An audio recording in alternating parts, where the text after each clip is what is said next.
Basura ka lang, Wena! Ang malupit na sigaw ni Clarice, kasabay ng pagpilanta sa mga reseta ng gamot ng aking ina. Habang nagpapakasasa siya sa nakaw na yaman, ako'y nakaluhod sa malamig na sahig ng ospital, itinataboy na parang aso. Ngunit tapos na ang aking pagiging sunod-sunuran. Hinding-hindi ko hahayaang yurakan nila ang aming dignidad mula sa putikan. Paano babangon ang isang anak upang pabagsakin ang reyna ng kasinungalingan? Wala kaming magagawa, Wena. Ubos na ang pondo mula sa charity ward. Kung wala kang maibabayad na cash, ngayon din para sa tangke ng oxygen at sa kwarto, kailangan mo nang ilabas ang nanay mo. Ang ospital ay hindi bahay ampunan para sa mga pasyenteng walang pambayad. Ang malamig na tinig ng head nurse ay parang matalim na humiwa sa hangin. Sa kabilang ng linya ng makitid at amoy gamot na pasilyo ng ospital, nakatayo si Wena. Nakalahad ang kanyang nanginginig na mga palad. Sa ibabaw ng kanyang mga kamay na may bahid pa ng dagta ng saging na nilaga at nilako niya buong maghapon sa palengke ay ang isang gusot na plastic bag. Laman nito ang mga barya at iilang lukot na 20 pesos. Ang kakarampot na kinita niya na inakala niyang sapat na para dugtungan ng kahit isang araw pa ang hininga ng kanyang ina. Ngunit sa mga mata ng lipunan, ang pawis ng isang mahirap ay hindi kailanman magiging katumbas ng halaga ng buhay. Hindi sumigaw si Wena. Walang pag-aamok. Ang pinakamatinding sakit ay ang pighating walang tinig. Unti-unting nawalan ng lakas ang kanyang mga daliri. Bumagsak ang hawak niyang plastic bag at ang mga barya ay kumawala, gumulong at nagkawatak-watak sa malamig na semento, tila sumasalamin sa pagkadurog ng kanyang mga pag-asa. Nanigas ang kanyang mga binti habang ang kanyang lalamunan ay parang sinasakal ng isang nakikitang kamay. Ang pamilyar na amoy ng alkohol at gamot sa ospital ay biglang naging amoy ng kamatayan at kawalang pag-asa. Bakit tila isang malaking kasalanan ang ipanganak na mahirap? Bakit sa mundong ito, ang karapatang mabuhay at huminga ng isang ina ay sinusukat sa kapal ng bulsa ng kanyang anak? Sa paglabas ni Wena sa pintuan ng ospital, sinalubong siya ng malupit na hagupit ng bagyo. Ang maitim na kalangitan ng Batangas ay walang awang nagbuhos ng yelo at ulan. Mahigpit niyang niyakap ang isang maliit na thermos sa kanyang dibdib. Laman nito ang mainit na tsamporado na madaling araw pa lamang ay iniluto na niya. Inaasahang mapapangiti nito ang kanyang inang nakaratay. Ngayon, hindi niya alam kung paano iuwi ang kanyang ina bukas na walang dalang ni isang gamot. Sa bawat paghakbang niya sa baha, pakiramdam niya ay nilulunod siya ng sarili niyang kahinaan. Ngunit sa kalagitnaan ng kanyang paghikbi, nahagip ng kanyang paningin ang isang anino sa gilid ng isang saradong panaderya. Isang matandang lalaki. Nakabaluktot ang payat na katawan sa malamig na semento. Basang-basa ang mga punit at maruruming damit. Nanginginig ito ng matindi habang pilit na isinisiksik ang sarili sa isang maliit na espasyo upang makaiwas sa hagupit ng hangin. Nakapikit ang mga mata nito na may manipis na puting ulap sa itim ng mata, isang palatandaan ng pagkabulag. Sa gitna ng sariling paghihirap, isang pamilyar na kirot ang pumitik sa puso ni Wena. Nakita niya ang kanyang yumaong ama sa kaawa-awang kalagayan ng matanda. Nilapitan niya ito. Ang amoy ng basang lupa at lumang basahan ay hindi naging hadlang upang lumuhod siya sa putikan. Maingat niyang binuksan ang thermos. Ang manipis na usok at tamis ng tsokolate ay sumamyo sa gitna ng bagyo. Tay, humigo po muna kayo nito para maibsan ang ginaw niyo.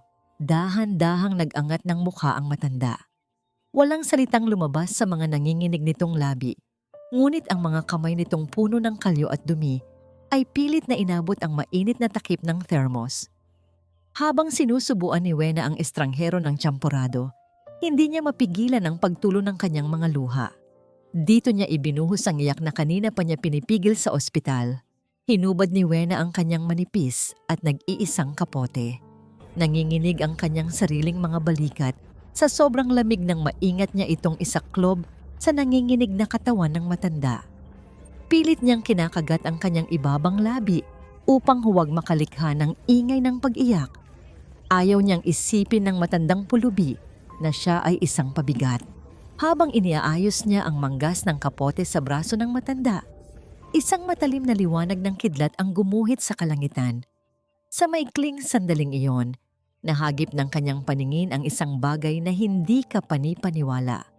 Sa ilalim ng maruming basahan na nakabalot sa pulso ng matanda ay isang mabigat at gintong relos. May mga malalalim na gasgas ang salamin nito, ngunit hindi maikakaila ang marangyang anyo nito na tila hindi nabibilang sa isang taong nanlilimos sa lansangan. Bago pa man makapag-isip ng malalim si Wena, biglang bumigat ang katawan ng matanda. Binitawan nito ang lalagyan ng tsampurado. Isang mahinang buntong hininga ang kumawala sa mga labi nito bago tuluyang nawalan ng malay at bumagsak sa mga bisig ng dalaga. Nanlaki ang mga mata ni Wena. Yakap-yakap ang walang malay na estranghero sa gitna ng walang awang ulan. Ang ulan na ang lamig ay tila tumatagos hanggang sa pinakaloob ng kanilang mga buto. Ang ginaw ng ulan ay unti-unting napalitan ng kulob na init sa loob ng tagpi-tagping bahay ni Wena. Ang mga patak ng tubig mula sa butas-butas na yero ay sinasalo ng mga lumang palanggana. Lumilikha ng isang malungkot na himig na umaalingaw-ngaw sa makipot at madilim na kwarto. Maingat na inalalaya ni Wena ang matandang estranghero na maupo sa nag-iisang papag na gawa sa kawayan. Mula sa ilalim ng isang lumang baul, kinuha niya ang natitirang malinis na damit ng kanyang yumaong ama. Hindi inalintana ng dalaga ang panghi at dumi ng matanda. Maingat niyang pinunasan ang nanginginig na katawan nito at pinalitan ang basang-basang basahan ng tuyong barong na matagal nang nakatago bilang alaala. Pagkatapos magtimpla ng mainit na salabat, gamit ang huling piraso ng luya sa kanilang kusina, lumapit si Wena at inalok ito sa matanda. Bago pa man tanggapin ng lalaki ang baso, dahan-dahang inabot ni Wena ang magaspang at kumikinig na kanang kamay nito.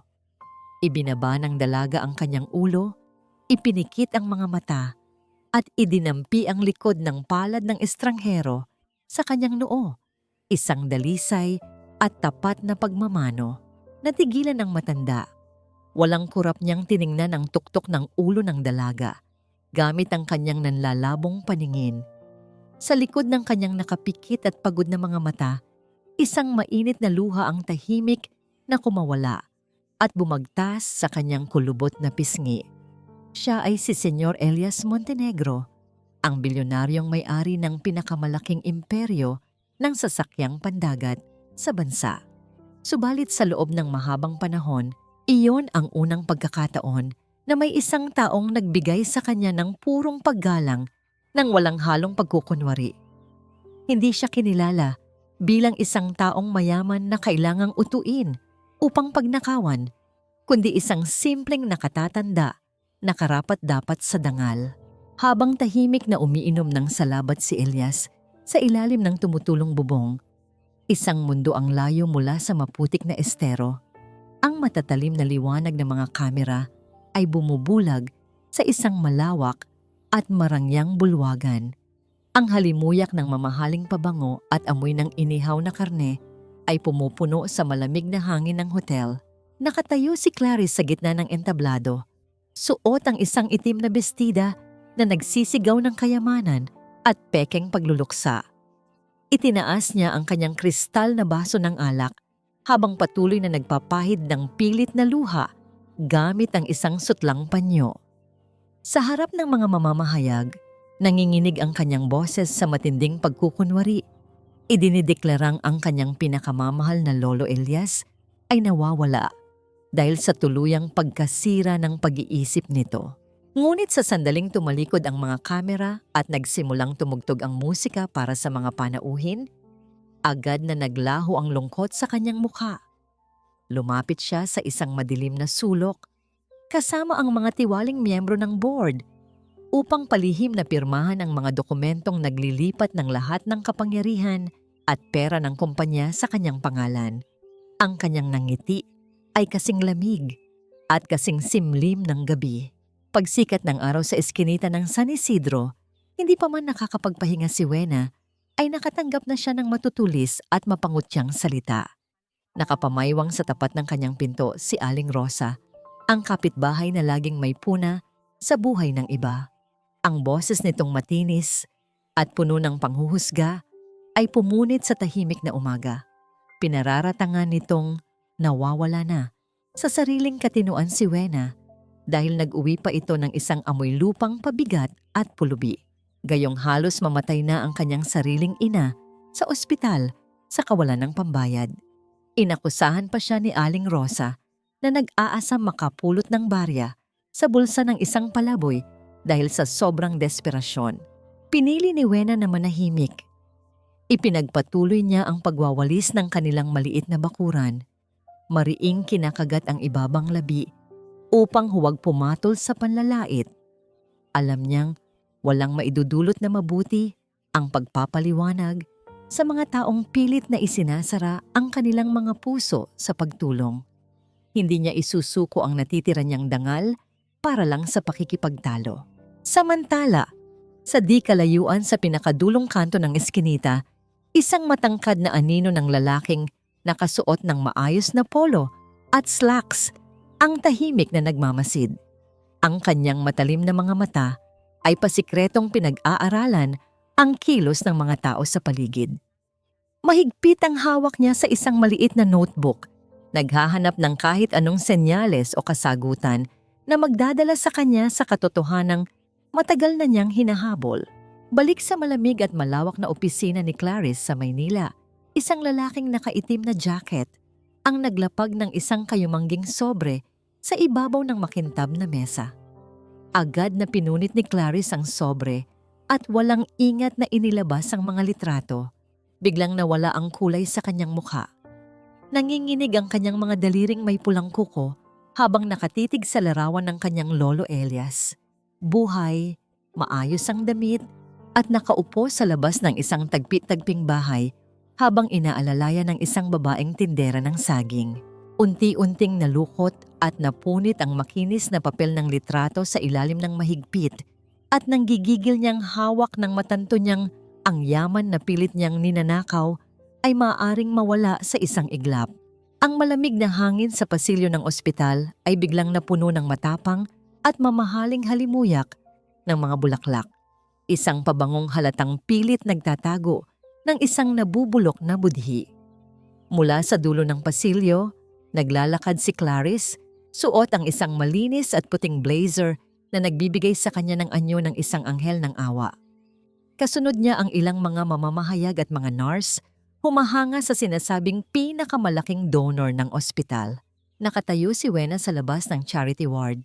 Nakayuko at pinipiga ang dulo ng kanyang kupas na damit. Naghihintay ng himala mula sa mga doktor na patuloy siyang iniiwasan. Hindi niya inaasahan ang paglapit ng magandang babaeng ito na may bitbit na basket ng mga prutas. Ngumiti si Clarice. Isang ngiting matamis sa paningin ng iba. Ngunit nang magtama ang kanilang mga paningin, nakita ni Wena ang nag-aapoy na puot sa mga mata nito. Lumapit si Clarice at hinawakan ang magkabilang balikat ng dalaga nang may diin na tila ibabaon ang mga kuko sa kanyang laman. Kawawa ka naman, Wena, hindi ba? Ang aga mong natutong maging desperada sa buhay. Kumunot ang noo ni Wena sa pagkalito. Hindi niya kilala ang babaeng ito. Subalit bago pa man siya makapagsalita, inilapit ni Clarice ang kanyang mukha at bumulong ng sapat lamang para silang dalawa ang makarinig. Abot ka talaga sa ganito? Gagamit ka ng isang matandang walang muwang, isang pulubing nawawala sa sarili, para lang pilitin kaming magbigay ng pera? Ganyan ba kayo kaganid? Para lang dugtungan ang buhay ng nanay mong halos patay na rin naman? Parang binuhusan ng malamig na tubig si Wena. Ang matatalim na salitang iyon ay tumagos hanggang sa kanyang kaluluwa. Wala siyang alam sa sinasabi nitong pera o pamilya. Ang alam lamang niya ay nagmalasakit siya sa isang taong nilalamig sa lansangan. Namula ang kanyang mga mata sa pinaghalong galit at pagkapahiya. Wala akong hinihinging kapalit mula sa kahit kanino. Tinulungan ko lang ang matanda dahil tao siya at kailangan niya ng tulong. Hindi ako nangingikil. Tumakas ang isang malakas at nakakakilabot na hikbi mula kay Clarice. Sa isang iglap, bumaling ang babae sa mga doktor at mamamahayag na nakamasid sa kanila. Umaarteng parang isang biktima. Punong-puno ng pekeng luha ang kanyang mga mata habang itinuturo ang naguguluhang si Wena. "Doc, tingnan niyo ang ginagawa niya. Gusto ko sanang mag-donate para sa nanay niya dahil naawa ako. Pero minumura niya ako. Hawak daw nila ang Lolo Elias ko at hindi nila ibabalik kung hindi ko babayaran ang buong bill ng ospital. Bakit ginagamit ng mga taong ito ang kahirapan para manlamang ng kapwa?" Nagsimulang magbulungan ang mga tao sa paligid. Ang mga tinging dati may bahid ng awa mula sa ilang nurse at doktor ay unti-unting napalitan ng malamig na paghusga at pagdududa. Pilit na nagpaliwanag si Wena. Paulit-ulit na umiling habang inilalahad ang nanginginig niyang mga kamay. Ngunit tila walang gustong makinig. Nalunod ang kanyang mahinang tinig sa bigat ng mga matang mabilis maniwala sa magarang anyo at mamahaling pananamit. Sa loob lamang ng ilang sandali, ipininta siyang isang taong handang samantalahin ang kalagayan ng sariling ina para makahingi ng pera sa mayayaman. Dahil sa matinding paninikip ng dibdib, hindi na nakayanan ni Wena ang bigat ng kawalang katarungan. Tumalikod siya at tumakbo palayo. Hinahayaang pumatak ang mga luhang naghuhumiyaw ng katotohanan. Sa kanyang pagmamadaling makalayo sa lason ng kwartong iyon, hindi niya napansin ang paparating na lalaki. Bumangga ang kanyang balikat sa isang matigas at malapad na dibdib. Muntik na siyang matumba, ngunit isang pares ng maiinit at malalakas na kamay ang maingat na umalalay sa kanyang mga braso. Si Attorney Ramon, walang salitang lumabas sa bibig ng binata. Hindi niya itinulak si Wena, ngunit hindi rin niya ito hinawakan ng mahigpit. Inalalayan lamang niya ito nang may buong paggalang sa espasyo ng isang babaeng nasasaktan, tila isang tahimik na pader na handang maging sandalan. Nang makatayo ng maayos si Wena at umiiyak na nagpatuloy sa pagtakbo palabas, dahan-dahang binitawan ni Ramon ang mga braso nito. Tumingala ang abogado at tiningnan ang dulo ng pasilyo kung saan nakatayo si Clarice. Ang kalmadong mukha ni Ramon ay biglang nagdilim at ang kanyang mga mata ay nanliit sa matinding pagdududa at palihim na galit habang sinusundan ng tingin ang huwad na pag-iyak ng babae. Nang makalayo ang mga tao, palihim na pumasok si Clarice sa madilim na opisina ng direktor ng ospital. Ibinagsak niya ang isang makapal na sobre ng pera sa ibabaw ng mesa. Ang kanyang boses ay bumalik sa pagiging malamig at walang kaluluwa. Inuutusan ang nagpapawis na direktor na alisin sa listahan ng charity ward ang pangalan ng ina ni Wena at unti-unting bawasan ang tulong medikal nito simula kinabukasan. Gusto niyang durugin ang dalaga hanggang sa ito na mismo ang sumuko at ibigay ang lokasyon ni Elias. Sa kabilang banda, patuloy ang pagtakbo ni Wena pabalik sa mismong kwarto kung saan nakaratay ang kanyang ina. Umaasang mali ang kanyang kutob. Ang kanyang mabibigat na paghinga at paputol-putol na paghikbi ay nakikipagkarera sa kaba ng kanyang dibdib. Ngunit nang buksan niya ang pinto ng intensive care unit, ang sanang tahimik na kwarto ay naging isang bangungot. Ang nakasanayang ritmo ng makinang nagbabantay sa tibok ng puso ni Aling Mercy ay biglang nagbago. Ang maliliit at sunod-sunod na tunog nito ay unti-unting bumagal hanggang sa tuluyan itong napalitan ng isang mahaba, tuwid at nakakabinging alingaw-ngaw ng kawalan habang mabilis na nagkakagulo ang mga huwad na nurse sa paligid ng hapong-hapong katawan ng kanyang ina. Ang tanging narinig na lamang ni Wena ay ang sarili niyang nauubusang hininga. Ang mahaba at tuwid na alingaw-ngaw ng makina ay naputol lamang nang mabilis na pumasok ang mga doktor At huwad na nurse, ginagawa ang lahat ng pamamaraan upang ibalik ang ritmo ng puso ni Aling Mercy. Matapos ang ilang minutong tila isang siglo ng paghihirap para kay Wena, bumalik ang mahinang tibok sa monitor. Subalit ang pansamantalang kaluwagan ay mabilis na binasag ng isang mas malupit na katotohanan. Dahil tuluyan ng kinansela ang pondong pangkawanggawa, binigyan si Wena ng huling palugit. Ilabas ang kanyang ina bago maghating gabi o ipapatawag ang mga gwardya. Nakaluhod si Wena sa malamig at matigas na sahig ng opisina ng doktor. Ang kanyang mga luha ay walang patid na pumapatak sa kanyang nanginginig na mga kamay na nakadaop sa harap ng kanyang dibdib. Doktor, nagmamakaawa po ako. Kunin niyo po ang dugo ko. Ibebenta ko po ang aking bato, ang aking mga mata, kahit ano po. Huwag niyo lang itaboy ang inay ko. Mamamatay po siya kapag inalis niyo ang oxygen niya. Ngunit nanatiling blanko ang mukha ng doktor. Umiiwas ng tingin at pilit na isinasantabi ang awa dahil sa panggigipit ng itaas. Sa lipunang pinatatakbo ng pera, ang pagmamakaawa ng isang dukha ay tanging hangin lamang na dumadaan sa mga saradong pinto. Dahil walang ibang pagpipilian at sa tulong ng inupahang lumang tricycle ng isang mabait na kapitbahay, naiuwi ni Wena ang kanyang inang halos walang malay. Ang gabi ay binalot ng matinding lamig at walang awang pagbuhos ng ulan na tila nakikisimpatiya sa kanyang pagluluksa. Naihiga nila si Aling Mercy sa makipot na papagsasulok ng kanilang tagpi-tagping bahay. Walang oxygen tank, walang pambili ng mamahaling gamot. Nagpakulo na lamang si Wena ng mga dahon ng lagundi na pinitas niya sa madilim na gilid ng kalsada. Umaasang ang katas nito ay magpapabuka sa sumisikip na baga ng kanyang ina. Habang pinupunasan niya ng maligamgam na tubig, ang namumutla at kulubot na mukha ni Aling Mercy, hindi mapigilan ni Wena ang paghikbi. Ang bawat luhang pumapatak at humahalo sa tubig sa palanggana ay may dalang matinding bigat ng pagiging isang walang silbing anak.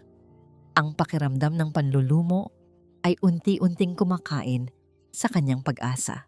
Sa labas ng bahay, sa gitna ng madilim na eskinita at nagngangalit na bagyo, nakatayo ang isang matangkad na figura.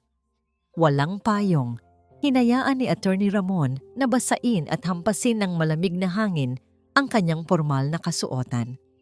Sa kanyang tabi ay isang malaking kahon na naglalaman ng mga dekalidad na gamot at isang bagong tangke ng oxygen. Tahimik at maingat niya itong inilapag sa tapat ng sirang pinto ni Wena. Bago siya tumalikod upang lumisan sa gitna ng ulan, dahan-dahan niyang inilapat ang kanyang malapad na palad sa basang kahoy ng pinto. Ipinikit niya ang kanyang mga mata habang dinarama ang panginginig ng bahay sa bawat ihip ng hangin. Isang tahimik na pagdampi, isang walang tinig na pangako, at pag-ako na hinding-hindi niya iiwan ang dalaga sa laban na ito. Kahit pa nangangahulugan itong tatalikuran niya ang mundo ng mga makapangyarihan. Makalipas ang ilang sandali, binuksan ni Wena ang pinto upang itapon ang pinagpakuluan ng dahon. Halos matumba siya sa pagkagulat nang makita ang mga supply na naghihintay sa labas. Napaluhod siya, nanginginig ang mga kamay habang mahigpit na hinahaplos ang malamig na bakal ng oxygen tank. Lumingalinga siya sa madilim at maputik na daan. Hinahanap kung sino ang anghel na nagpadala ng milagrong ito. Wala siyang nakita, kundi ang anino ng mga puno at ang patuloy na pagbuhos ng ulan. Tumingala siya sa madilim na kalangitan, ipinikit ang mga mata at tahimik na nagpasalamat sa Diyos ng buong puso. Habang maingat niyang binubuhat ang kahon ng mga gamot papasok sa bahay, isang luma at bahagyang naninilaw na calling card ang nahulog mula sa ilalim nito, lumapag sa basang sahig. Pinulot ito ni Wena. Wala itong pangalan ng sinumang tao. Tanging pangalan lamang ng isang kilalang law firm. Kumunot ang kanyang noo. Kanino kaya galing ito? At bakit tila pamilyar ang pangalan ng kumpanyang ito sa mga lumang kwento ng kanyang yumaong ama? Sa kabilang sulok ng maliit na bahay, sa likod ng manipis na kurtina, nakahiga si Elias sa kanyang lumang banig. Bulag man ang kanyang mga mata, napakalinaw niyang naririnig ang bawat paghikbi ni Wena, ang bawat hirap na pagdaing ni Aling Mercy, at ang tunog ng mabigat na bakal ng tangke na inilapag sa sahig. Kinuyom ng matandang bilyonaryo ang kanyang mga nanginginig na palad. Ang babaeng nagpakain sa kanya at nagbigay ng kapote noong siya ay iniwan upang mamatay sa lansangan, ngayon ay unti-unting nadudurog dahil sa kalupitan ng mga taong kadugupan niya. Sa gitna ng katahimikan, nagsimulang magbuo ng plano si Elias kung paano niya gagamitin ang kanyang nalalabing koneksyon at kapangyarihan upang iligtas ang pamilyang kumupkop sa kanya nang hindi ibinubunyag sa dalaga ang kanyang tunay na pagkatao. Kinabukasan, bago pa man tuluyang sumikat ang araw at magliwanag ang kalangitan, ang katahimikan ng maputik at makipot na eskinita ng San Isidro ay binasag ng isang mabigat at mababang ugong mula sa makina ng isang marangyang sasakyan. Isang tunog ng kayamanan at kapangyarihan na papalapit na hindi kailanman nabibilang sa lugar ng mga mahihirap. Ang mabigat at magaspang na ugong ng makina ng isang marangyang sasakyan ay tila isang banta na bumasag sa tahimik na umaga ng eskinita. Bumaba si Clarice, suot ang sapatos na may mataas na takong na walang pakialam na tumapak sa putikan. Nakasuot siya ng malaking itim na sunglasses at pilit na tinatakpan ng ilong gamit ang isang sutlang panyo. Diring-diri sa halimuyak ng estero na hindi sanay ang kanyang mayamang pangamoy. May kasama siyang dalawang matipunong lalaki na nakasuot ng maitim na barong. Walang pag-aalinlangan na itinulak ng mga tauhan ni Clarice ang manipis na pintuan ni Wena. Ang malakas na pagtama ng kahoy na pinto sa pader ay gumising sa lahat ng nasa loob ng maliit na bahay. Napatayo si Wena mula sa kanyang pagbabantay kay Aling Mercy. Bakas ang matinding gulat at takot sa kanyang mga mata nang makita ang babaeng muntik ng sumira sa buhay ng kanyang ina sa ospital. Agad na lumapit si Clarice kay Elias na nakaupo sa kabilang sulok. Biglang nagbago ang anyo ng babae. Ang kanyang matalim na tingin ay napalitan ng pekeng pag-aalala at pilit na pag-iyak. Lumuhod siya sa sahig, hinawakan ang magkabilang kamay ng matanda at nagsimulang magsisigaw tungkol sa kung paano niya ginugol ang kanyang mga araw sa paghahanap sa kanyang pinakamamahal na lolo. Habang ginagawa ni Clarice ang kanyang mapagpanggap na dula-dulaan upang lituhin ang lahat, pasikretong lumapit ang isa sa kanyang mga tauhan sa lumang mesa kung saan nakapatong ang kupas at sirang bag ni Wena. Sa isang iglap, palihim na inilaglag ng lalaki ang isang kumikinang na bagay sa loob ng bag bago ito mabilis na umurong sa likuran. Matapos ang kanyang mahusay na pag-arte, tumayo si Clarice at tiningnan si Wena mula ulo hanggang paa nang may matinding pandidiri. Ikaw ang babaeng mukhang pera sa ospital, hindi ba? Akala mo ba hindi ko malalaman kung paano mo ginagamit ang lolo ko para makakuha ng pambili ng gamot ng nanay mo? Umiling si Wena. Humigpit ang hawak niya sa laylayan ng kanyang kupas na damit. Pilit niyang ipinaliwanag na pinatuloy lamang niya ang matanda dahil naawa siya sa kalagayan nito sa gitna ng bagyo. Subalit bago pa man niya matapos ang kanyang sasabihin, sadyang hinablot ni Clarice ang lumang bag ni Wena at malupit na ibinuhos ang laman nito sa sahig. Kasama ng mga barya at iilang lumang reseta, gumulong ang isang mabigat at gintong singsing na may nakaukit na diamante, ang pinakamahalagang alaala ng yumaong asawa ni Elias. Nanlaki ang mga mata ni Wena. Wala siyang ideya kung paano napunta roon ang bagay na yon. Dinampot iyon ni Clarice at inilapit sa mukha ng matanda. Idinidiin ang malamig na metal sa palad ni Elias. Tingnan mo, Lolo. Ninakaw niya ang singsing ni Lola. Tama ang hinala ko. Sa umpisa pa lang. Isa siyang magnanakaw na nagkukunwaring may mabuting puso para pag nakawan ka ng dahan-dahan. Nang maramdaman ni Elias ang pamilyar na ukit ng singsing sa kanyang mga nanginginig na daliri, natigilan siya. Ang biglaang pagbaha ng mga alaala at ang labis na pagkalito sa mabilis na pangyayari ay nagpatigas sa kanyang buong katawan. Ibinuka niya ang kanyang bibig, subalit walang lumabas na salita. Ang pananahimik na ito ng matanda ang naging punyal na tinarak sa puso ni Wena. Tumingin si Wena sa lalaking tinulungan at pinakain niya. Nagmamakaawa ng pagtatanggol, ngunit ang matanda ay nanatiling nakayuko at nakakulong sa sariling pagkabigla. Ang kirot ng pagtatraidor ay gumapang sa buong pagkatao ni Wena. Hindi ang mga pangiinsulto ni Clarice ang nagpadurog sa kanya, kundi ang kawalan ng tiwala ng mismong taong kanyang pinagmalasakitan. Punong-puno ng luha ang kanyang mga mata habang unti-unting umaatras papalayo sa kanila. Kung ganyan kababa ang tingin nyo sa aming mga mahihirap, wala na akong magagawa. Pero alam ng Diyos na kailanman ay hindi ko naisipang magnakaw.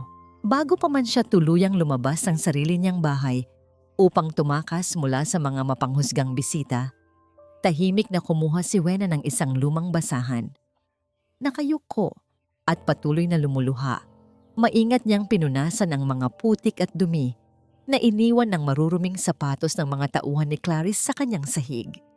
Kahit nanyurakan na ang kanyang pagkatao, pinili niyang panatilihing malinis ang kanyang tahanan, isang tahimik na patunay na ang kahirapan ay hindi kailanman magpaparumi sa kanyang dalisay na budhi.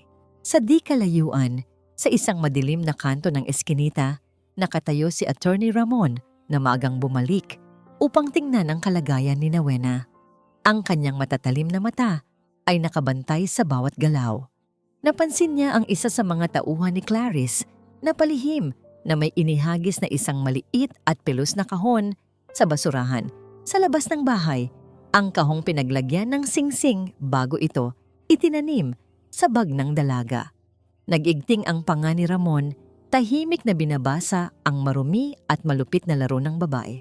Sa loob ng bahay, muling nagsalita si Clarice nang makalabas si Wena. Ang kanyang tinig ay malamig at puno ng lason habang bumubulong kay Elias. Sasama ka sa akin pabalik sa mansyon ngayon din, Lolo. Dahil kung hindi, ipapakulong ko ang babaeng yan sa pagnanakaw.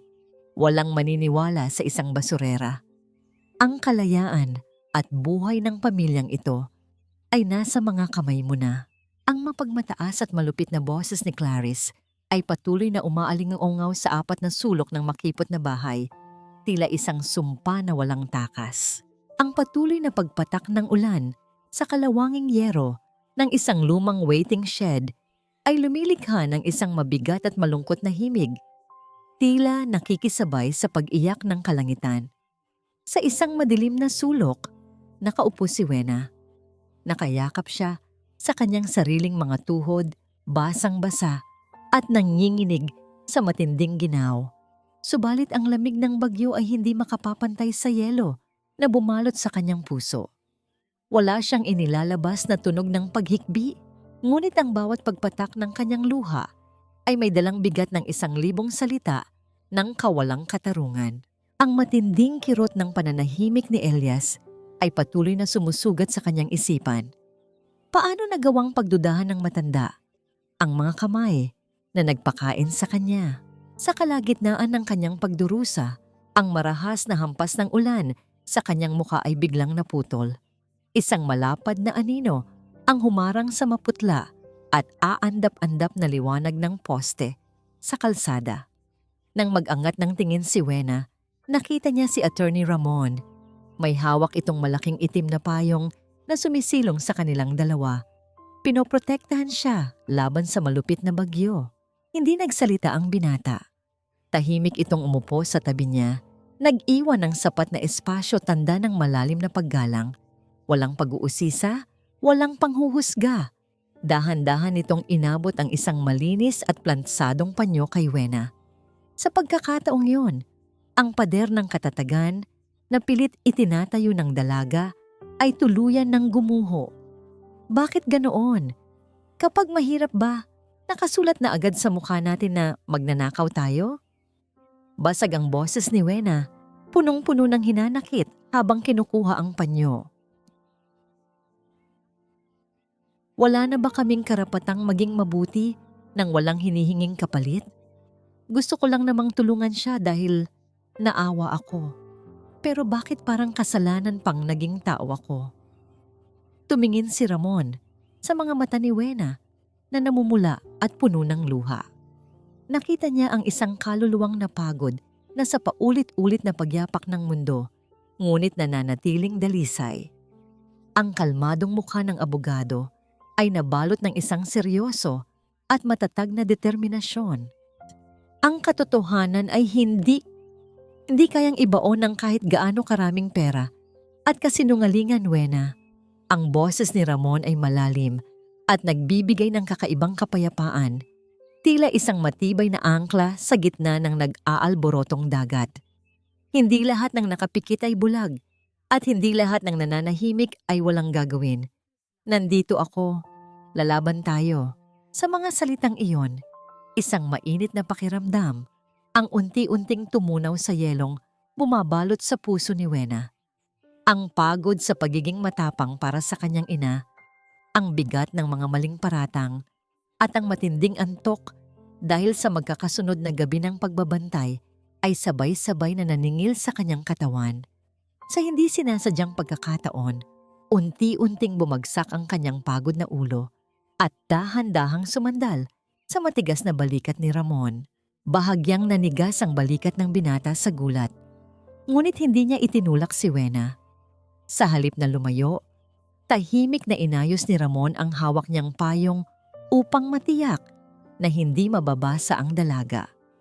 Dahan-dahan niyang iniwas ang kanyang paningin patungo sa madilim na kalsada, ngunit hindi maitago ang tahimik na pamumula ng kanyang mga tainga dahil sa init ng ulo ni Wena sa kanyang balikat. Sa kauna-unahang pagkakataon, mula nang magsimula ang kalbaryo ng dalaga, nakaramdam siya ng tunay na kaligtasan. Habang tahimik na nagpapahinga at pinupunasan ang kanyang mga huling luha, napansin ni Wena ang isang maliit na borda sa gilid ng panyong ibinigay ng binata. Villarreal at Associates. Kumunot ang noo ng dalaga. Ang pangalan ng law firm na yon ay nagdala ng isang pamilyar at masakit na alon ng alaala. Bakit tila yun din ang eksaktong pangalan ng kumpanyang madalas mabanggit ng kanyang yumaong ama noong ito ay humihingi ng tulong bago tuluyang makulong at mamatay sa sakit?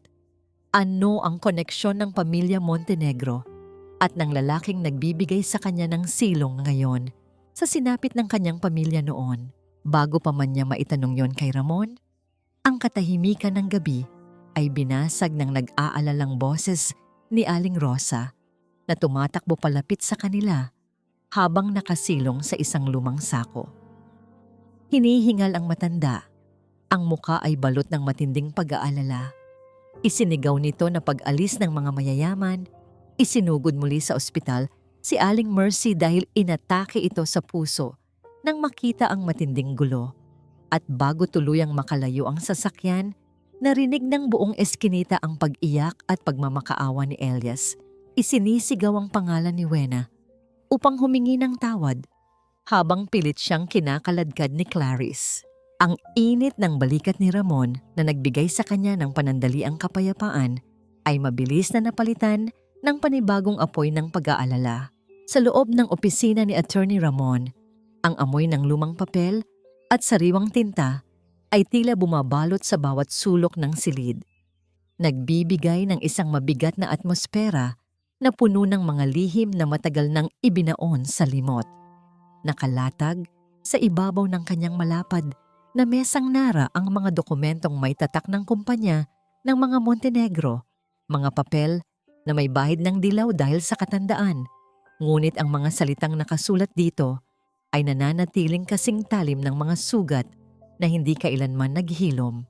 Nanginginig ang mga daliri ni Wena habang hinahawakan ng isang folder na may nakasulat na Case Number 402, Montenegro Corporation, laban sa Manuel Reyes.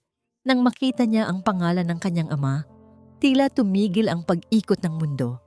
Ang bawat letra ay parang isang sampal na nagpaggising sa kanyang diwa. Si Papa ang tinutukoy mo rito, attorney. Basag ang tinig ni Wena. Tila isang marupok na kristal na anumang oras ay maaari nang mabasag. Tiningnan siya ni Ramon nang may matinding pakikiramdam. Ang kanyang mga mata ay puno ng lungkot at isang pait na katarungang matagal na niyang nais isakatuparan. Wena, ang pamilya Montenegro ang nagpakulong sa ama mo, 10 taon na ang nakalilipas. Pinaratangan siya ng malaking nakaw sa kumpanya. Ngunit ang totoo, tumigil si Ramon. Kinuha ang isang serye ng mga bank statement at inilapit ito sa dalaga. Ang totoo, si Clarice ang kumuha ng pera upang takpan ang kanyang mga luho. Ginawa nilang scapegoat ang ama mo dahil siya ang accountant na tumangging manahimik. Ipinasa nila sa kanya ang lahat ng kasalanan hanggang sa mamatay siya sa loob ng selda dahil sa sama ng loob at sakit. Ang bawat salitang lumabas sa bibig ni Ramon ay tila mga punyal na paisa-isang tinarak sa puso ni Wena. Ang kahirapang dinanas nila, ang pagtitiis sa gutom, ang sakit na unti-unting pumapatay sa kanyang ina, ang lahat ng ito ay hindi aksidente. Ito ay binalak. Ito ay itinadhana ng kasamaan ng mga taong itinuring niyang tagapagligtas noong pinatuloy niya si Elias. Halos gumuho ang mundo ni Wena. Napahawak siya sa gilid ng mesa upang huwag matumba. Ang matinding kirot ng nakaraan ay humalo sa kasalukuyang pait ng kanyang buhay. Ang pamilyang nagpahirap at pumatay sa kanyang ama ay siya ring pamilyang naninira at yumuyurak sa kanyang dangal ngayon. Ngunit sa gitna ng matinding panghihina, isang kakaibang apoy ang nagsimulang mag-alab sa kanyang mga mata. Dahan-dahan niyang pinunasan ang kanyang mga luha gamit ang likod ng kanyang kamay. Hindi na ito ang mga luha ng isang dalagang takot at walang laban. Ito ay mga luha ng isang anak na handang maningil. Hindi na ako muling yuyuko sa kanila, attorney. Matatag ang boses ni Wena. Ang kanyang panga ay nag-igting habang hinahawakan ng mahigpit ang dokumentong naglalaman ng katotohanan. Kinuha nila ang buhay ng papa ko. At ngayon, ay balak din nilang ubusin ang hininga ng inay ko. Tapos na ang panahon ng aking pananahimik. Kung hustisya ang kailangan upang matahimik ang kaluluwa ng papa ko, ibibigay ko yon sa kanya. Hinawakan ni Ramon ang nanginginig na kamay ni Wena na nakapatong sa mesa. Isang mahigpit at nagbibigay lakas na hawak na tila nagsasabing hindi siya nag-iisa sa laban na ito. Ramdam ni Wena ang init ng palad ng binata, isang seguridad na tanging ito lamang ang nakapagbibigay sa kanya sa gitna ng unos. Subalit bago pa man sila makapagplano ng susunod na hakbang, isang mahinang tunog ng notification ang narinig mula sa cellphone ni Wena na nakapatong sa mesa. Isang mensahe mula sa isang hindi kilalang numero. Nanginginig ang kanyang kamay habang binubuksan ang kalakip na larawan. Doon, nakita niya si Ramon at Clarice sa loob ng isang madilim at mamahaling restaurant. Magkaharap ang dalawa, tila seryosong nag-uusap at may malapit na ugnayan. Ang caption ng litrato ay kasing talim ng isang sumpa. Huwag kang masyadong magtiwala, Wena. Ang tagapagligtas mo ay ang mismong aso na pinapakain ng mga Montenegro. Nanigas si Wena sa kanyang kinauupuan. Ang init na naramdaman niya sa kamay ni Ramon ay tila biglang naging yelo. Tumingala siya sa lalaking nasa kanyang harapan. Ang kanyang mga mata ay muling nabalot ng isang makapal na hamog ng pagdududa at matinding takot. Aso ka rin ba nila, Ramon? Ang tanong na yon ni Wena ay tila isang mabilis at malupit na hagupit ng latigo na bumasag sa katahimikan ng opisina. Mabilis niyang binawi ang kanyang kamay mula sa hawak ni Ramon na tila ba ang init ng palad nito ay naging isang nagbabagang bakal na pumapaso sa kanyang balat. Ang larawan sa kanyang cellphone ay nanginginig sa kanyang mga daliri habang ang mukha ni Ramon sa litrato na may kasamang matamis na ngiti mula kay Clarice ay tila isang malaking pako na ibinabaon sa kanyang tiwala. Napatayo si Ramon. Ang kanyang mga mata ay nagpakita ng isang matinding gulat na mabilis na napalitan ng isang malalim at masakit na pag-unawa. Akmang lalapit siya upang magpaliwanag, ngunit mabilis na umatras si Wena hanggang sa tumama ang kanyang likod sa malamig na pader ng silid. Sa loob ng dibdib ni Wena, ang kanyang puso ay parang isang ibon na pilit kumakawala sa isang masikip na hawla. Ang bawat tibok nito ay may dalang hapdi. Akala niya, sa gitna ng unos, ay nakahanap na siya ng isang matibay na silungan, ngunit tila ang silungang yon ay pagmamay-ari rin ng mga taong sumira sa kanyang pamilya. Ang lalamunan niya ay nanunuyo, at ang bawat hininga niya ay parang may kasamang bubog na sumusugat sa kanyang baga. Wena, makinig ka. Ang boses ni Ramon ay mababa, puno ng pagsusumamo na tila ba ang buong mundo niya ay nakadepende sa susunod na sasabihin. Naging abogado ako ng mga Montenegro noon. Iyon ang dahilan kung bakit hawak ko ang mga dokumentong ito. Pero nang malaman ko ang ginawa nila sa ama mo, tinalikuran ko ang lahat. Ang litratong yan.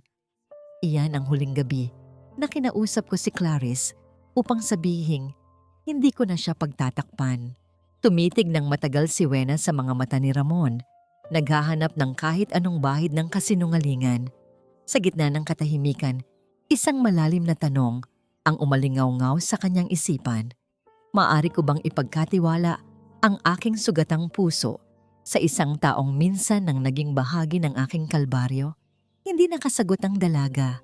Tumalikod siya at mabilis na lumabas ng opisina, hinahayaang ang ingay ng kanyang mabilis na paglakad ang magsilbing huling salita sa pagitan nila. Lumipas ang ilang araw na tila isang mahabang gabi para kay Wena.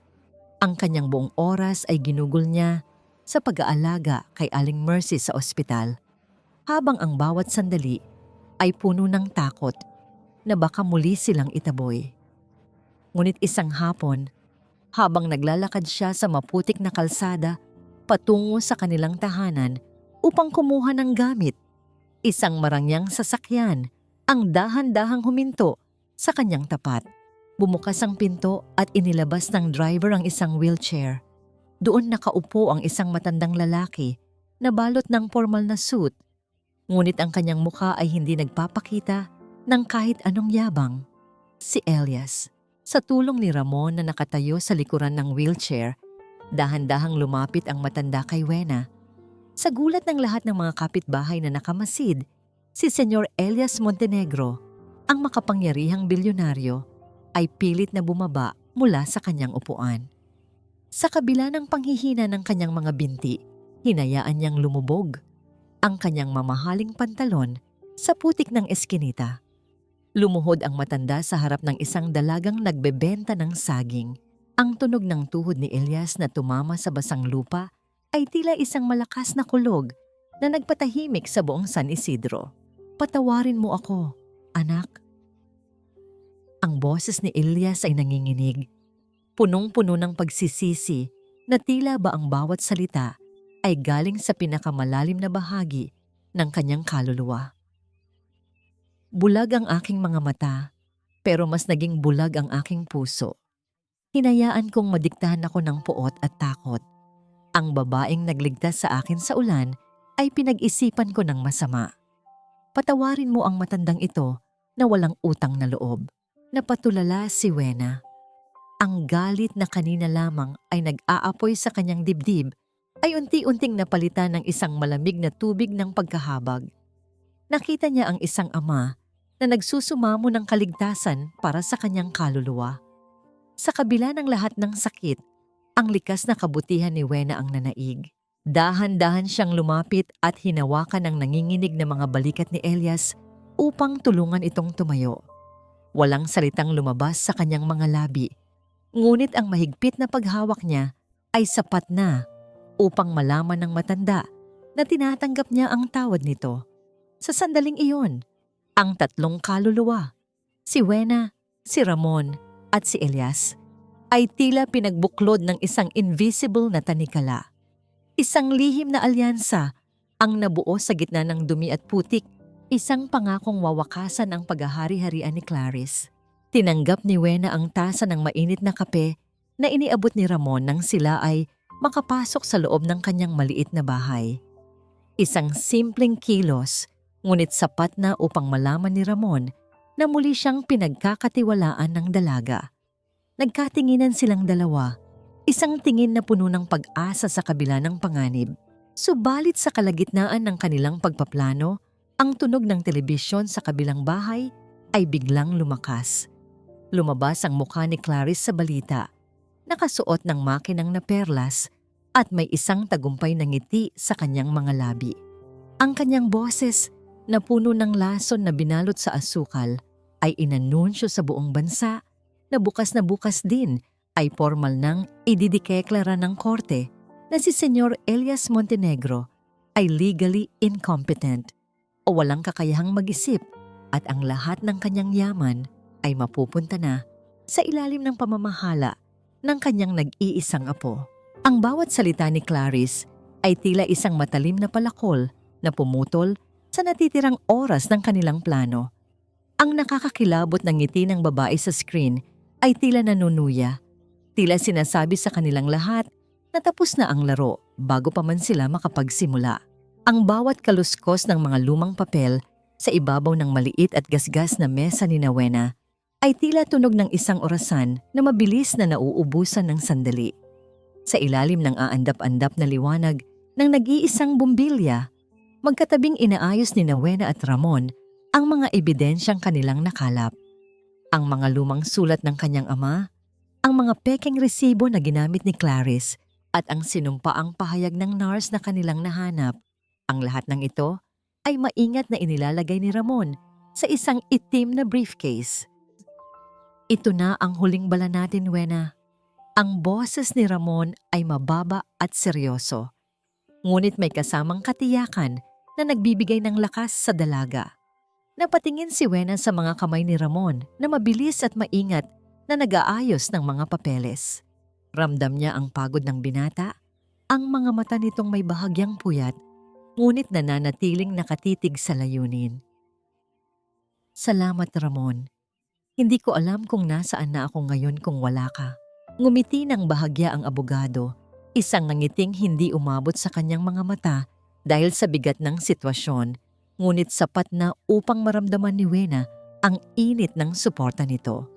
Sa loob ng maliit na silid, ang tanging naririnig ay ang mahinang paghinga ni Aling Mercy na mahimbing na natutulog at ang malayo at banayad na huni ng mga kuliglig sa labas.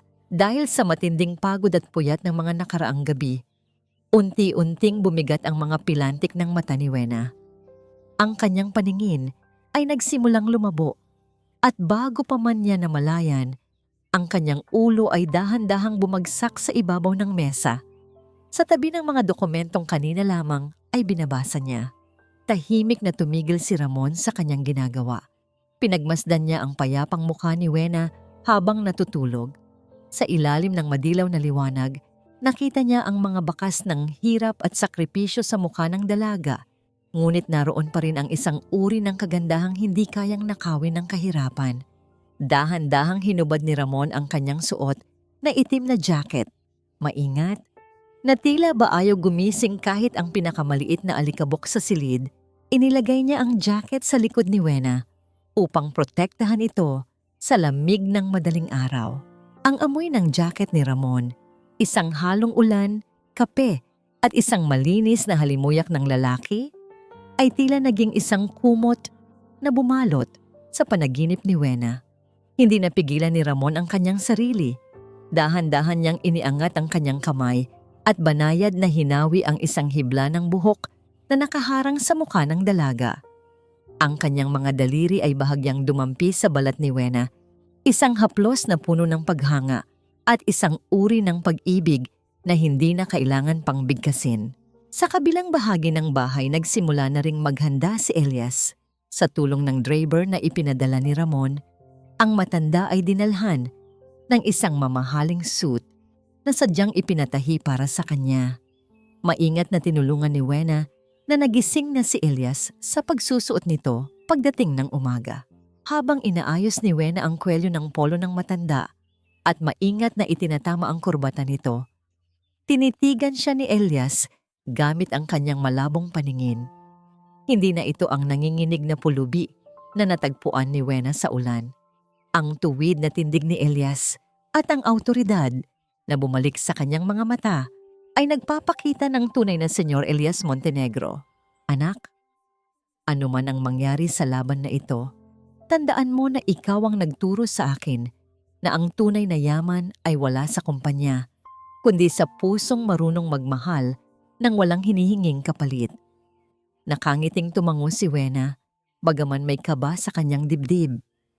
Matapos masigurong maayos ang lahat, nagpaalam si Ramon na mauuna na sa itinakdang lugar, dala ang lahat ng orihinal na ebidensya upang ihanda ang kanilang mga legal na hakbang bago magsimula ang press conference ni Clarice.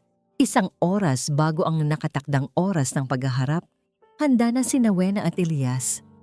Ngunit nang subukan ni Wena na tawagan ang cellphone ni Ramon upang kumpirmahin ang kanilang pagkikita, tanging ang mekanikal na boses ng operator ang sumasagot sa kanya.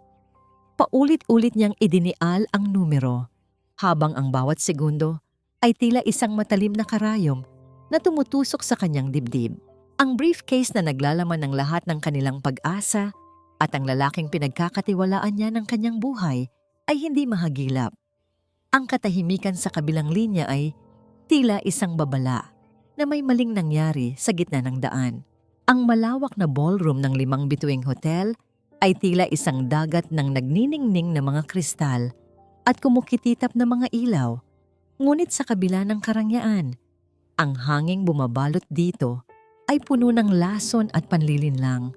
Nakasuot si Clarice ng isang mahaba at nagbabagang pulang gown na tila sumisimbolo sa dugo at kapangyarihang pilit niyang inaagaw.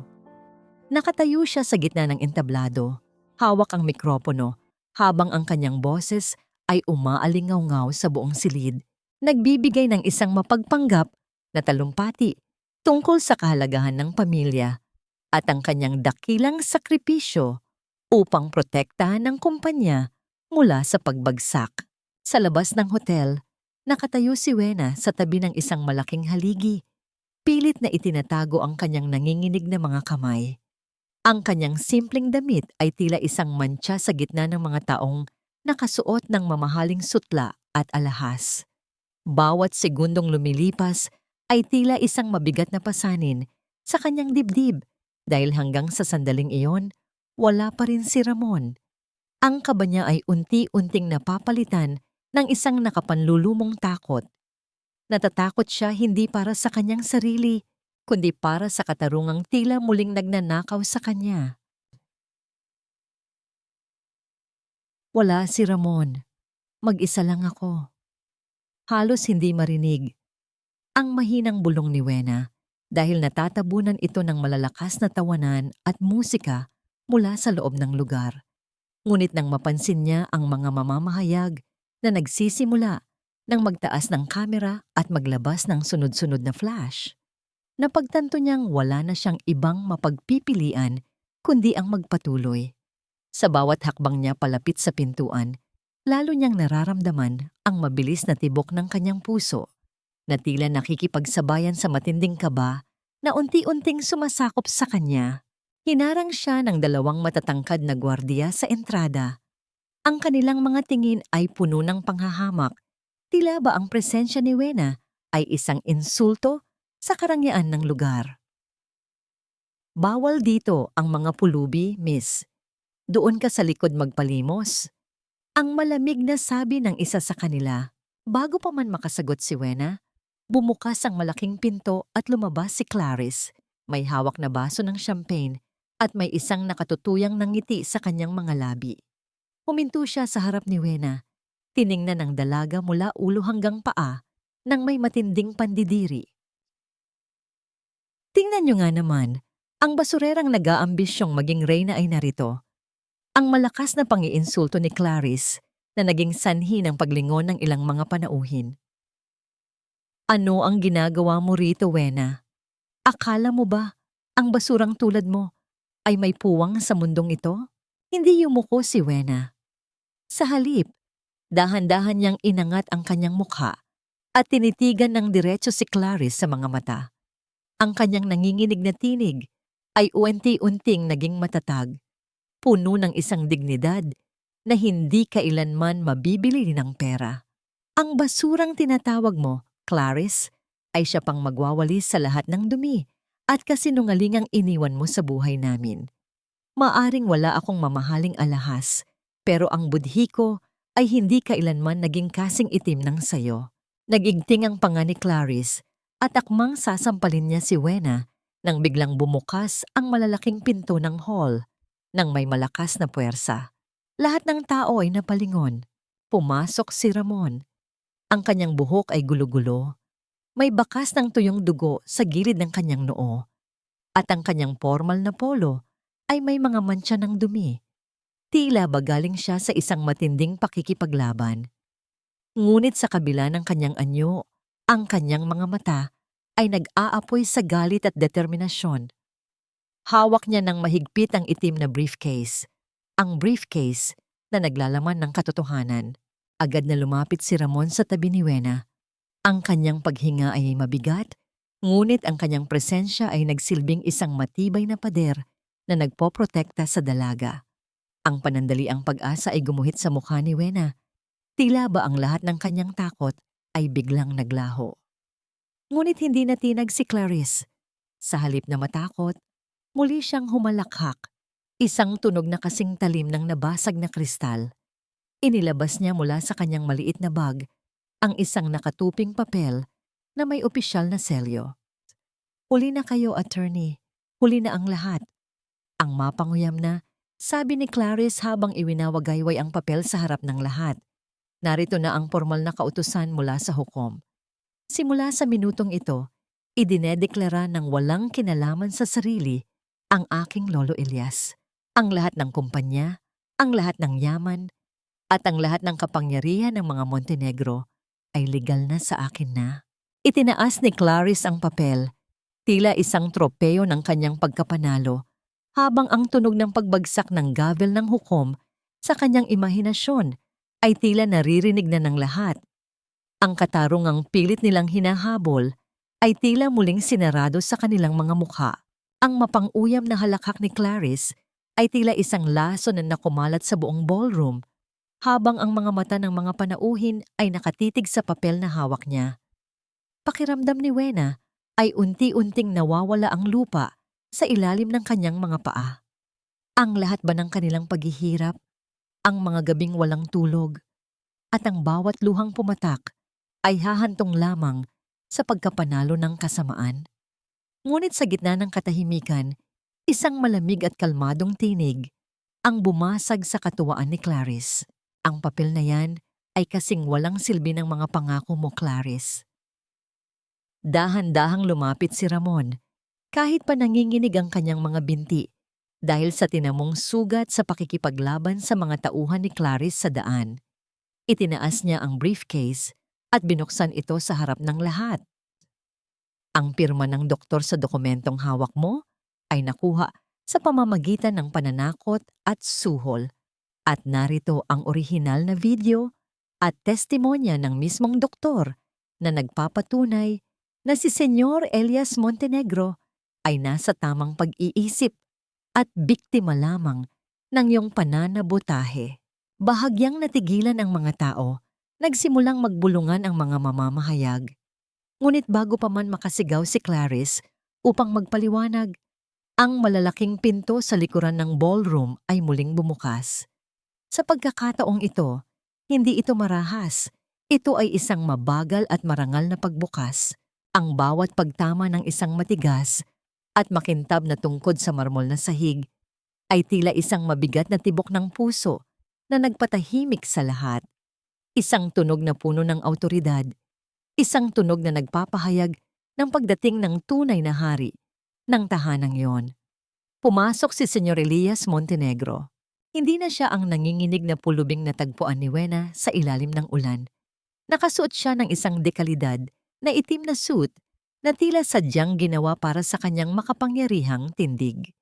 Tuwid ang kanyang likod at kahit pa may bahagyang ulap ang kanyang mga mata, Ang kanyang tingin ay matalim at tila nakatagos sa kaluluwa ng lahat ng nagtangkang magtaksil sa kanya.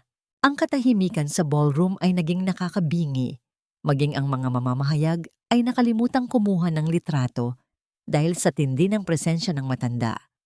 Namutla si Clarice. Ang papel na kanina lang ay iwinawagayway niya bilang tropeo ay dahan-dahang nalaglag mula sa kanyang nanginginig na mga daliri. Sinubukan niyang maglakad palapit.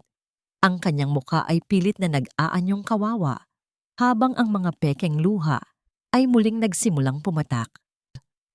Lolo, Lolo, salamat sa Diyos at ligtas ka. Akala ko ay may masamang nangyari na sa'yo dahil sa babaeng ito. Itinuro niya si Wena nang may nanginginig na daliri. Ginamit ka niya, Lolo. Ninakawan ka niya. Huminto si Elias sa tapat ni Clarice. Sa loob ng ilang segundo, tanging ang mabigat na paghinga ni Clarice ang naririnig.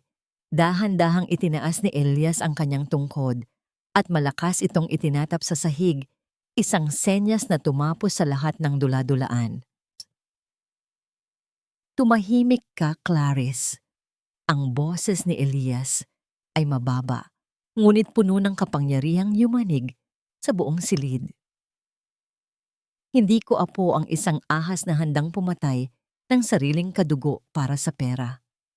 Ang tunay na pamilya ko ay hindi ang mga taong kasing kulay ng perlas ang suot, ngunit kasing itim ng uling ang budhi. Lumingon si Elias patungo sa direksyon ni Wena. Sa harap ng lahat ng mga makapangyarihang tao, ang bilyonaryo ay bahagyang yumukod bilang pagkilala sa dalagang nakasuot ng kupas na damit.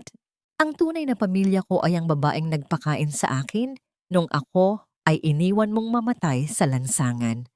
Ang babaeng naging mata ko noong ako ay bulag at naging puso ko nung ako ay nawawalan na ng pag-asa. Ramdam ni Wena ang init na gumapang sa kanyang mga pisngi. Ang lahat ng sakit, ang lahat ng pang-iinsultong natanggap niya ay tila biglang naglaho. Sa sandaling iyon, ang palihim na paghawak ni Ramon sa kanyang bewang upang alalayan siya ay nagbigay sa kanya ng lakas na hindi niya inakalang taglay niya. Ngunit si Clarice na tuluyan ng nawawala sa sarili dahil sa pagkapahiya at pagkatalo ay hindi papayag na matapos ang gabi ng ganoon lamang. Ang kanyang mga mata ay nanliit sa matinding puot habang nakatitig kay Wena. Sa kanyang isipan, kung mawawala ang lahat sa kanya, dapat ay mawala rin ang lahat sa babaeng sumira ng kanyang plano. Dahan-dahan niyang kinuha ang isang kristal na baso sa mesa sa kanyang tabi. Sa isang mabilis at desperadong galaw, ibinalibag niya ito sa sahig. At bago pa man makapagsalita ang sinuman, pinulot niya ang isang matalim at malaking piraso ng basag na salamin. Ang kinang nito sa ilalim ng mga ilaw ay tila isang babala ng kamatayan habang patakbo siyang sumusugod patungo kay Wena. Ang matalim na kinang ng basag na salamin ay tila isang kidlat na humiwa sa hangin, dala ang lahat ng puot at pagkabaliw ni Clarice. Sa isang iglap, ang marangyang ballroom ay napuno ng kaguluhan. Ang mga hiyaw ng takot mula sa mga panauhin ay tila naging isang malabong ingay sa pandinig ni Wena habang nakikita niyang papalapit ang panganib. Sisirain kita! Sisirain kita, Wena! Ang naglulurat na sigaw ni Clarice. Ang kanyang muka ay hindi na makilala dahil sa tindi ng galit. Ngunit bago pa man dumampi ang matalim na dulo ng salamin sa balat ni Wena, isang mabilis na anino ang humarang sa kanyang harapan. Mabilis pa sa kisap mata, isinugal ni Ramon ang kanyang sariling katawan upang maging panangga ng dalaga. Naramdaman ni Wena ang bigat ng katawan ng binata nang sumalag ito at kasunod nito ay ang mahinang lagutok ng pagkiskis ng salamin sa tela ng kanyang polo. Tumulo ang pula at mainit na likido sa puting sahig, ngunit nanatiling nakatayo si Ramon, matatag na tila isang pader na hindi kayang tibagin. Ang matalim na piraso ng baso ay nadaplisan ng kanyang braso, sapat upang mag-iwan ng sugat, ngunit sapat din upang mapigilan ang tuluyang pananakit kay Wena. Sa isang iglap, Mabilis na rumesponde ang mga gwardya ng hotel at ang mga pulis na kanina pa nakatago sa paligid. Malupit nilang hinawakan ang mga braso ni Clarice at kinuha ang matalim na baso mula sa kanyang nanginginig na mga kamay. Habang kinakaladkad si Clarice palabas ng ballroom, ang kanyang mga hiyaw ay tila isang alulong ng isang natalong halimaw. Ang kanyang maskara ng pagiging disente ay tuluyan ng nahubad. Iniiwan siyang hubad sa harap ng katotohanang siya ay isang kriminal. Nanginginig ang mga kamay ni Wena habang hawak-hawak ang braso ni Ramon. Ang takot na naramdaman niya kanina ay napalitan ng isang matinding pag-aalala. Ramon, nasaktan ka dahil sa akin. Bakit mo ginawa iyon? Ang bulong ni Wena, ang kanyang mga mata, ay punong-puno ng luha.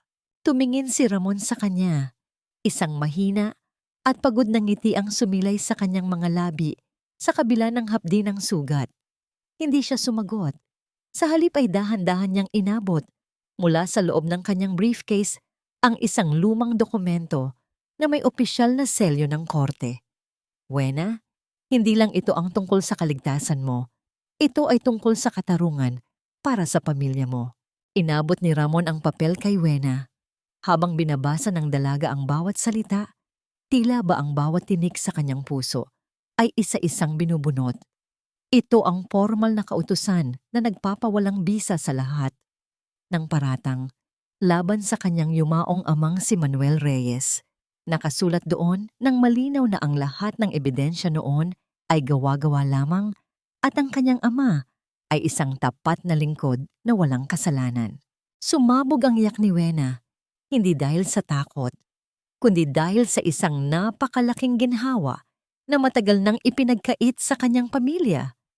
Napaluhod siya sa sahig, yakap-yakap ang dokumento sa kanyang dibdib, habang ang anino ng kanyang yumaong ama ay tila nararamdaman niyang nakangiti sa kanyang tabi. Sa gitna ng emosyonal na sandaling iyon, kinuha ni Wena ang kanyang panyo at maingat na itinaling muli ang sugat ni Ramon upang pigilan ang pagdurugo. Ang bawat kilos niya ay puno ng lambing at pag-iingat, isang tahimik na paraan ng pasasalamat. Pinagmasdan sila ni Elias mula sa malayo. Ang matanda ay may bahagyang nangiti sa kanyang mga labi. Nakikita ang isang uri ng pag-ibig na nagsisimulang tumubo mula sa mga abo ng pagdurusa. Lumapit si Elias sa kanila. Ang kanyang tungkod ay muling tumama sa sahig upang makuha ang kanilang atensyon. Anak, sapat na ang luha. Tapos na ang panahon ng iyong pagtatago sa dilim. Inilahad ni Elias ang isang makapal na folder sa ibabaw ng mesa. Ito ang kasunduan para sa paglilipat ng kalahati ng aking mga shares at yaman sa iyong pangalan. Gusto kong ikaw ang magpatuloy ng legasiya ng mga Montenegro. Hindi dahil sa dugo, kundi dahil sa iyong integridad. Ikaw ang magiging tagapagmana ng lahat ng aking pinaghirapan. Natigilan si Wena. Tumingin siya sa makapal na kontrata ng mana na tila ba ito ay isang banyagang bagay. Ang halaga nito ay sapat upang hindi na siya magtrabaho habang buhay. Sapat upang dalhin ang kanyang ina sa pinakamahal na ospital sa mundo. Ang lahat ng karangyaan na ipinagdamot sa kanya ay narito na sa kanyang harapan. Naghihintay na lamang ng kanyang lagda. Ngunit sa halip na kumuha ng panulat, dahan-dahang binitiwan ni Wena ang dokumento at tumingin kay Elias nang may malalim na katahimikan sa kanyang mga mata. Isang desisyon ang nabubuo sa kanyang puso, isang desisyong magbabago sa tadhana ng lahat ng naroroon. Ang makapal na kontrata ng mana na nakapatong sa mesa ay tila isang malaking pader na naghihiwalay sa nakaraan at sa hinaharap. Tinitigan yon ni Wena ng matagal. Sa loob ng mga pahinang iyon ay ang pangako ng isang buhay na wala ng gutom, wala ng pagod at wala ng pangungutya mula sa iba. Isang lagda lamang at siya ay magiging isa sa pinakamayayamang babae sa bansa. Dahan-dahang iniangat ni Wena ang kanyang tingin kay Elias. Nakita niya sa mga mata ng matanda ang isang tapat na pagnanais na bumawi. Isang pagtatangkang punan ng ginto ang mga sugat na iniwan ng kanyang pamilya. Subalit, sa isipan ni Wena, nagbalik ang imahe ng kanyang ama sa loob ng selda at ang mukha ni Clarice na nilamon ng sariling kasakiman. Senyor, lubos po akong nagpapasalamat sa inyong kabutihang loob. Ang boses ni Wena ay malambot, ngunit may pambihirang tatag. Pero hindi ko po matatanggap ang kumpanya o ang inyong yaman. Hindi po yan ang katarungang hinahanap ko. Ang malinis na pangalan ng aking ama, iyon lang po ang pamanang sapat na para sa akin. Natigilan ang mga panauhing nakikinig. Maging si Elias ay hindi agad nakapagsalita. Tila ba hindi niya inasahan na may isang taong kayang tumalikod sa gayon kalaking halaga. Ayaw ko pong mabuhay sa mundong naging dahilan ng paghihirap ng pamilya ko. Pagpapatuloy ni Wena habang hinahawakan ng bahagya ang kamay ni Ramon na nasa kanyang tabi. Ang pera ay nagbibigay ng komportable na buhay, pero hindi po nito kayang ibigay ang kapayapaan ng loob na nararamdaman ko ngayon dahil alam kong malinis na ang dangal ng papa ko. Ngumiti si Wena, isang ngingiting nagmumula sa kaibuturan ng kanyang kaluluwa. Ngunit mayroon po akong isang kahilingan, senyor. Imbes na ibigay sa akin ang pera, gamitin po natin yan upang magtayo ng isang foundation. Isang pundasyon na tutulong sa mga mahihirap na pasyenteng itinataboy ng mga ospital dahil walang pambayad. Gusto ko pong wala ng ibang anak ang makakaranas ng takot na naramdaman ko noong mamatay ang pag-asa ko para sa inay. Ramdam ni Elias ang isang matinding bukol sa kanyang lalamunan. Ang kanyang paghanga sa dalaga ay tila umapaw. Dahan-dahan siyang tumango, ang kanyang mga mata ay nagniningning sa luha ng paggalang. Kung iyan ang iyong nais, anak, gagawin natin yan. Ipapangalan natin ang pundasyong yan sa iyong ama, si Manuel Reyes, upang ang kanyang pangalan ay hindi na maalala bilang isang bilanggo, kundi bilang isang liwanag para sa mga nangangailangan.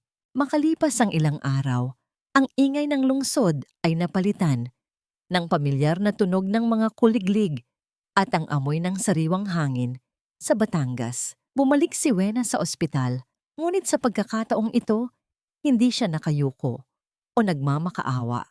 Pumasok siya sa kwarto ni Aling Mercy na may dalang mga sariwang bulaklak.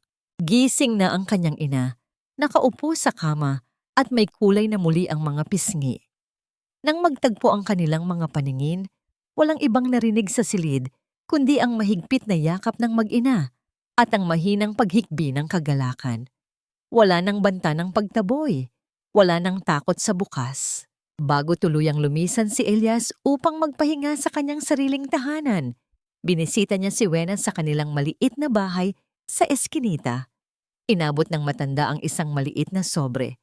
Hindi ito tseke at hindi rin ito dokumento ng lupa. Sa loob ay isang lumang piraso ng papel na may sulat kamay. Ito ang recipe ng champorado na paboritong iluto ng yumaong asawa ko. Bulong ni Elias habang nakaupo sa tumba-tumba, dinarama ang hanging dagat. Sabi niya, ang sikreto ng masarap na pagkain ay hindi na sa mahal na sangkap, kundi sa taong pinaglulutuan mo. Iyan ang tanging kayamanan na gusto kong itago mo, Wena, dahil ikaw ang nagbalik ng lasa sa buhay ko. Isang matamis na katahimikan ang bumalot sa kanila. Subalit sa gitna ng kapayapaang ito, may isang bagay na nagpabagabag sa puso ni Wena. Lumingalinga siya sa paligid. 2 linggo na ang lumipas mula nang huli niyang makita si Ramon sa ballroom. Ang binata ay tila biglang naglaho matapos maayos ang lahat ng legal na papeles para sa kanyang ama. Sa pagpasok ni Wena sa kanyang kwarto, nakita niya ang isang puting sobre sa ibabaw ng kanyang unan. Mabilis niya itong binuksan. Laman nito ang isang maikling sulat mula kay Ramon. Nagpapaalam na kailangan muna niyang lumayo upang asikasuhin ang mga bagay na iniwan niya at upang bigyan si Wena ng puwang na muling mabuo ang sarili. Ang bawat salita sa sulat ay tila isang mahapdi, ngunit matamis na paalam. Iniiwan ang puso ni Wena na nagtatanong kung kailan muling magtatagpo ang kanilang mga landas. Ang luhang pumatak sa papel ay tila isang piping panalangin na ang pag-alis na ito ay hindi ang katapusan, kundi isang panimula lamang ng mas malalim na paghihintay. 6 na buwan ang mabilis na lumipas, tila isang banayad na agos ng ilog na unti-unting naghihilom sa mga sugat ng lupang dinaanan ng bagyo. Sa isang payapa at malinis na bahagi ng Batangas, kung saan ang amoy ng alat ng dagat ay humahalo sa sariwang hangin ng umaga. Isang maliit, ngunit masayang kainan ang nakatayo. Ang karatula nito ay simple lamang, Buenas Champorado. Hindi ito marangya, ngunit ang bawat sulok ay puno ng liwanag. Ang mga mesa ay gawa sa makinis na kahoy at ang bawat mangkok na inihahain ay naglalabas ng mainit na usok na may dalang tamis ng tsokolate at gatas. Doon, ang mga mangingisda at mga batang nag-aaral ay sabay-sabay na nag-aalmusal, habang si Wena ay abala sa likod ng malaking kaldero. May suot na malinis na apron at isang nangiting hindi na mababakas ang anumang pait ng nakaraan. Habang maingat na hinahalo ni Wena ang malapot na tsokolate, narinig niya ang banayad na kalansing ng maliliit na batingaw sa pintuan. Isang senyas na may bagong panauhin. Hindi muna siya nagangat ng tingin dahil sa dami ng order, ngunit ang bawat hakbang ng pumasok ay tila may pamilyar na bigat na nagpatigil sa kanyang puso. Isang espesyal na champorado nga, iyong may kasamang pangakong hindi na muling aalis. Ang boses na yon ay mababa, bahagyang paos, ngunit kasing init ng sikat ng araw na tumatama sa kanyang balat. Dahan-dahang nag-angat ng tingin si Wena. Doon, sa gitna ng maliit na pintuan, nakatayo ang isang lalaking nakasuot ng simpleng asul na polo at may bitbit na isang bungkos ng paborito niyang mga bulaklak. Si Ramon. Walang salitang lumabas sa mga labi ni Wena, ngunit ang kanyang mga mata ay mabilis na nabalot ng luha ng kagalakan. Hindi na siya nag-atubili. Mabilis siyang lumabas mula sa likod ng counter at sinalubong ang binata. Walang pag-aalinlangan na hinawakan ni Ramon ang kanyang mga kamay. Ang init ng palad nito ay tila nagdugtong muli sa mga bahagi ng kaluluwa ni Wena na matagal nang naghihintay. Ipinaliwanag ni Ramon na ang 6 na buwang pananahimik niya ay ginugol niya upang tuluyang tapusin ang lahat ng kanyang obligasyon sa Maynila at ilipat ang kanyang maliit na law firm sa probinsya. Hindi niya nais na maging isang abogadong nakatali sa mga gusaling gawa sa semento. Nais niyang maging tagapagtanggol ng mga tulad ni Wena, malapit sa dagat at higit sa lahat, malapit sa babaeng nagturo sa kanya kung paano muling makaramdam. Pwede ba akong umorder ng champorado araw-araw? Habang buhay? Bulong ni Ramon, habang ang kanyang mga mata ay nakatitig ng malalim sa mga mata ni Wena. Tumawa ng mahina si Wena sa gitna ng kanyang pag-iyak at sa halip na sumagot, ay dahan-dahan niyang isinandal ang kanyang noo sa balat ni Ramon. Sa loob ng maliit na kainan, sa harap ng lahat ng mga panauhin, tila tumigil ang oras. Ang haplos ng kamay ni Ramon sa kanyang pisngi ay sapat na upang malaman ni Wena na ang kanyang mahabang paglalakbay sa dilim ay natapos na sa isang maningning na umaga. Mula sa pintuan ng kusina, tahimik na nakasandal si Aling Mercy, nakatingin sa dalawa, habang ang kanyang mga mata ay nagniningning sa ligaya. Alam niyang sa wakas, ang kanyang anak ay nakahanap na ng isang sandigang hindi siya bibitawan. Sa labas, ang kulay kahel na langit ng Batangas ay tila isang malaking kumot na bumabalot sa kanila habang papalubog ang araw. Ang bawat alon na humahampas sa pampang ay tila isang awit ng pagdiriwang, isang pasasalamat na sa dulo ng bawat luha ay may naghihintay na mainit na champorado at isang pusong handang magmahal ng walang hanggan. Dahan-dahang iniyuko ni Ramon ang kanyang ulo at banayad na idinampi ang kanyang mga labi sa noo ni Wena.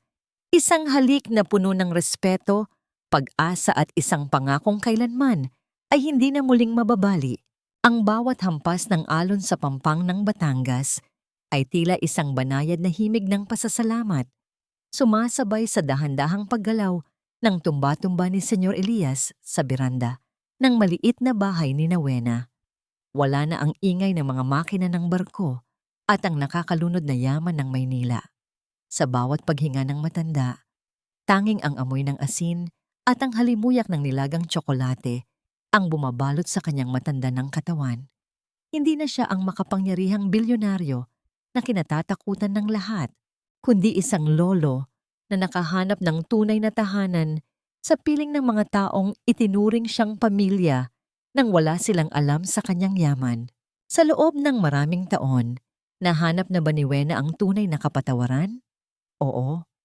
Pinili ni Wena na bitawan ang laso ng nakaraan, hindi dahil karapat-dapat ang mga nangapi sa kanya, kundi dahil ayaw niyang maging bilanggo ng sarili niyang galit. Alam niyang ang katarungan ay naibigay na sa kanyang yumaong ama, at sapat na yon upang hayaan niyang humimbing ang kaluluwa nito sa kapayapaan. Si Clarice naman ay nananatiling nakakulong sa likod ng malalamig na rehas, hindi lamang ng selda, kundi ng sarili niyang ambisyon at kalungkutan. Habang si Wena ay napapalibutan ng pagmamahal, si Clarice ay unti-unting nilalamon ng katahimikan at ng katotohanang walang sino mang bumibisita sa kanya sa gitna ng kanyang pagkatalo. Nakahanap ba sila ng tunay na kapayapaan? Sa bawat pagngiti ni Aling Mercy habang pinapanood ang paglubog ng araw at sa bawat paghawak ni Ramon sa kamay ni Wena habang nag-aayos sila ng mga silya sa kanilang kainan, ramdam ang isang uri ng katahimikan na hindi kayang bilhin ng anumang halaga. Ang Pundasyong Manuel Reyes ay naging isang kanlungan para sa mga pasyenteng dati ay itinataboy gaya nila. Ang bawat buhay na naililigtas ng pundasyong iyon ay tila isang munting panalangin na umaabot hanggang sa langit. Anong aral ang naiwan sa puso ng mga nakinig sa kwentong ito? Ang kabutihan ng loob ay hindi kailanman magiging kahinaan. Sa mundong madalas na nabubulag sa kinang ng ginto, ang pusong marunong magmahal, magsakripisyo, at magpatawad ang siyang tunay na pinakamayaman. Ang pamilya ay hindi lamang nabubuo sa pamamagitan ng dugo. Ito ay binubuo ng mga taong piniling manatili sa iyong tabi noong ikaw ay basang-basa sa ulan at walang-wala sa buhay. Habang naghahanda si Wena ng huling mangkok ng tsamporado para sa araw na yon, tiningnan niya si Ramon na abala sa pagliligpit ng mga gamit. Lumapit ang binata at dahan-dahang naggawad ng isang mabilis na halik sa kanyang noo, isang tahimik na pangakong hinding-hindi na muling magkakalayo.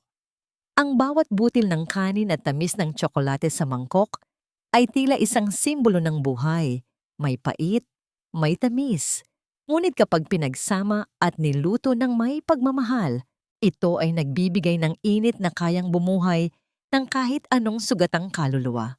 Sa dulo ng bawat bagyo, laging may naghihintay na mainit na tsamporado, isang payapang tahanan at isang pag-ibig na kailanman ay hindi ka bibitawan sa gitna ng unos. Ang kwento ni Nawena, Ramon at Elias ay isang patunay na ang liwanag ay laging makakahanap ng daan sa gitna ng pinakamadilim na gabi.